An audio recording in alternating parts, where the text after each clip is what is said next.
Welcome back to Xylem learning. Xylem ലേണിംഗിന്റെ പുതിയൊരു ക്ലാസ്സിലേക്ക്, മലയാളം ക്ലാസ്സിലേക്ക്, ശ്രുതി ടീച്ചറിന്റെ ക്ലാസ്സിലേക്ക് സ്നേഹസ്വാഗതം കേട്ടോ. അപ്പൊ മക്കൾ എല്ലാവരും ഹാപ്പി ആയിട്ട് ഈ ഒരു ക്ലാസ് കാണണം. കാരണം എന്താണ്, പരീക്ഷയൊക്കെ അടുത്താൽ നിങ്ങൾ ആദ്യം നോക്കുക മോഡൽ ചോദ്യങ്ങളാണ് അല്ലെ. ഇന്ന് ടീച്ചർ വന്നിരിക്കുന്നത് മോഡൽ ചോദ്യങ്ങളായിട്ടാണ്.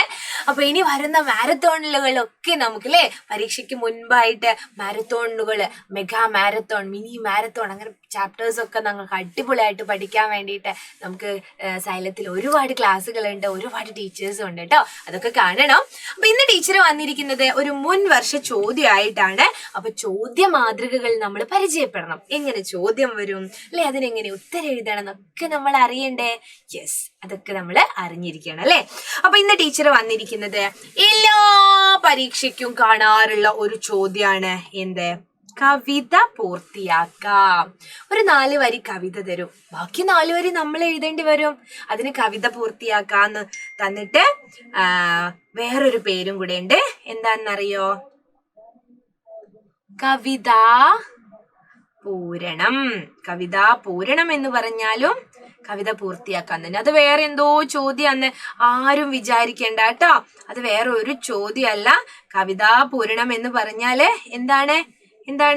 ആ കവിത പൂർത്തിയാക്കുക എന്ന് തന്നെയാണ് അർത്ഥം. അപ്പോ കവിത പൂർത്തിയാക്കിയാൽ മാത്രല്ല, കവിത പൂർത്തിയാക്കി ആ കവിതയ്ക്കൊരു പേരും കൊടുത്താലാണ് നമുക്ക് മുഴുവൻ മാർക്ക്, അതായത് A ഗ്രേഡ് ലഭിക്കുകയുള്ളൂ അല്ലെ. നമുക്ക് കവിതയുടെ ആദ്യം ഒന്ന് വായിച്ചു നോക്കണേ. കുഞ്ഞിക്കിളിയെ പോരുന്നോ പുഴയൊഴുകുന്നീ ഗ്രാമത്തിൽ, അവിടെ ചെന്നാൽ എന്തുണ്ട്, വയറു നിറയ്ക്കാൻ തിനയുണ്ട്.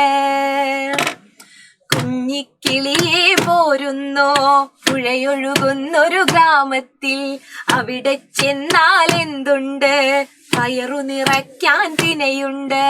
ഇതാണ് 4 വരി. ഇതിന്റെ ബാക്കി 4 വരി നമ്മൾ എഴുതണം. അതിൽ ചിലപ്പോ നമുക്ക് കുഞ്ഞിക്കിളിയോട് എവിടെ പോരുന്നോ എന്നാ ചോദിച്ചേ, പുഴയൊഴുകുന്നൊരു ഗ്രാമത്തിലേക്ക് പോരുന്നോ. അപ്പൊ അവിടെ ചെന്നാൽ എന്താ ഉള്ളത് എന്ന് കുഞ്ഞിക്കിളി തിരിച്ചു ചോദിക്കും അല്ലേ. അപ്പോ ഉത്തരം പറയാണ്, അവിടെ വയറ് നിറയ്ക്കാൻ തിനയുണ്ട് എന്ന്. അപ്പൊ അടുത്ത ചോദ്യം അടുത്ത വരികൾ നമ്മൾ ഉണ്ടാക്കണം. ചിലപ്പോ തരുമായിരിക്കും കുഞ്ഞിക്കിളിയെ പോരുന്നോന്ന് തന്നെ. ബാക്കി നമുക്ക് എങ്ങോട്ട് പോരുന്നോന്ന് ചോദിക്കുക വേണമെങ്കിൽ കുഞ്ഞിക്കിളിയോട് ചോദിച്ചില്ലെങ്കിൽ വേറെ ആരോടെങ്കിലും ചോദിച്ചാലും മതി. എന്നാലും ഞാൻ കുഞ്ഞിക്കിളിയോട് തന്നെ ചോദിക്കാം. കുഞ്ഞിക്കിളിയെ പോരുന്നു. അപ്പൊ എന്താ എഴുതുക? കുഞ്ഞിക്കിളിയെ പോരുന്നു. നേരത്തെ ചോദിച്ചത് പുഴയൊഴുകുന്ന ഗ്രാമത്തിലേക്ക് പോരുന്നു എന്നാ. കുഞ്ഞിക്കിളിയെ പോരുന്നു അല്ലേ? പുഴയൊഴുകുന്ന ഗ്രാമത്തിലേക്ക് പോരുന്നോ എന്നാണ് ചോദിച്ചത്. ഇനി നമുക്ക് വേറെ എവിടേക്കെങ്കിലും പോരുന്നോ എന്ന് ചോദിക്കാം അല്ലെ. എവിടേക്ക് പോരുന്നോ എന്ന് ചോദിക്കാം. വയലിലേക്ക് പോരുന്നോ എന്ന് ചോദിക്കാം, മലയിലേക്ക് പോരുന്നോ എന്ന് ചോദിക്കാം, എന്റെ വീട്ടിലേക്ക് പോരുന്നോ എന്ന് ചോദിക്കാം. എങ്ങനെ വേണമെങ്കിലും ചോദിക്കാം അല്ലെ. അത് നിങ്ങളുടെ ഇഷ്ടാണ്. ഇപ്പൊ ടീച്ചർ ഇവിടെ ഒരു മാതൃക തരാം. അപ്പൊ ബാക്കി വരികൾ നിങ്ങളാണ് എഴുതേണ്ടത്. ഇതാ, ഞാൻ പുഴയൊഴുകുന്നൊരു ഗ്രാമത്തിൽ എന്ന് ചോദിച്ചിട്ടുണ്ട് ആദ്യം. അതുപോലെ പുഴ മാത്രല്ല, അവിടെ പൂക്കളുണ്ട് എന്ന് പറയാണ്. ഇത് നോക്കണേ. കുഞ്ഞിക്കിളിയെ പോരുന്നോ, പുഴയൊഴുകുന്നതിന് പകരം പൂക്കൾ നിറഞ്ഞൊരു ഗ്രാമത്തിൽ, അപ്പോ അവിടെ ചെന്നാൽ എന്തുണ്ട്, കൂടുകൂട്ടാനിടമുണ്ട് അല്ലേ. കുഞ്ഞിക്കിളിയെ പോരുന്നോ പൂക്കൾ നിറഞ്ഞൊരു ഗ്രാമത്തിൽ, അവിടെ ചെന്നാൽ എന്തുണ്ട്, കൂടുകൂട്ടാനിടമുണ്ട്. കൂടുകൂട്ടാൻ ഇടം ഉണ്ട് എന്നാണ് പറയുന്നത് അല്ലേ. അങ്ങനെ ബാക്കി 4 വരി നിങ്ങളോട് എഴുതാൻ പറയും. ഇതിനൊരു പേര് കൊടുക്കാൻ പറഞ്ഞാല് ഞാൻ എന്താ പേര് കൊടുക്കാന്നറിയോ? ഞാൻ കൊടുക്കും കുഞ്ഞിക്കിളിയോട് അല്ലേ. കുഞ്ഞിക്കിളിയോട് എന്ന് പേരും കൊടുക്കും. നിങ്ങൾക്ക് ഇഷ്ടമുള്ള പേര് കൊടുക്കാം. പക്ഷെ ഇതിന് ചേരുന്നൊരു പേരായിരിക്കണം. ഇതിൽ കുഞ്ഞിക്കിളിയുണ്ട്, കുഞ്ഞിക്കിളിയോട് ചോദിക്കുന്നതായത് കൊണ്ടാണ് ഞാൻ കുഞ്ഞിക്കിളിയോട് എന്ന് കൊടുത്തത്. മക്കൾക്ക് ഇഷ്ടമുള്ള പേര് കൊടുക്കാം കേട്ടോ.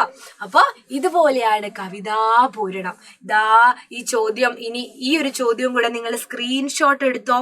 ഇതാ, പച്ചത്തത്തകൾ പാറിപ്പോരും പച്ച വിരിച്ചൊരു പാടത്ത്, മഞ്ഞയുടുപ്പു മണിഞ്ഞെത്തുന്നു പൂന്തേനുണ്ണും പൂമ്പാറ്റ.